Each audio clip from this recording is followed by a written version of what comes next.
A step-up transformer operates on 230 volt line and supplies to a load of 2 ampere. तो 230 volt की line पे operate कर रहा है और 2 एम्पेयर का करंट दे रहा है। तो बेसिकली ये जो वोल्टेज और ये करंट है ये VP होंगे या VS होंगे।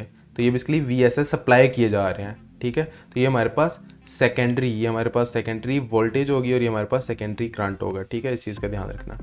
अब वो हमें कह रहा है the ratio of primary to secondary winding is 1:25, ठीक हो गया। अच्छा, अब हमने निकालना है क्या, हमने निकालना है प्राइमरी करंट VP हमने निकालना है। तो अब इस क्वेश्चन को किस तरह से सॉल्व करेंगे, सबसे पहले तो हम निकालेंगे पावर, ठीक है। हमारे पास सेकेंडरी की करंट और वोल्टेज दोनों दिए हैं, तो उनको आपस में मल्टीप्लाई करके हम पावर निकालेंगे। उस पावर में हम VP डालेंगे, जो कि हम निकालेंगे, उसको भी हमने फाइंड आउट करना है, तो उससे हमें IP मिल जाएगा, ठीक हो गया।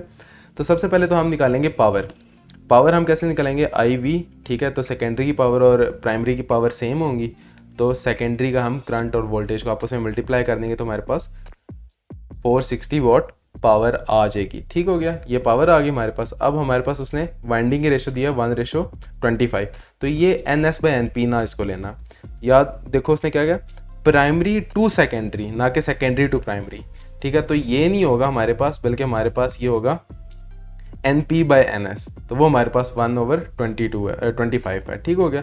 तो हमारे पास VP/VS क्या होगा, NP/NS होगा, ठीक है। तो हम उसकी जगह पे ये वाली वैल्यू डाल देंगे और VS को उधर मल्टीप्लाई कर देंगे, तो हमारे पास क्या आ जाएगा 230/25। अब इसको डिवाइड करने की ज़रूरत नहीं है अभी, ठीक है, ये आगे जाके खुद ही सॉल्व हो जाएगा, अभी इसको इसी फॉर्म में रहने दो, ठीक है।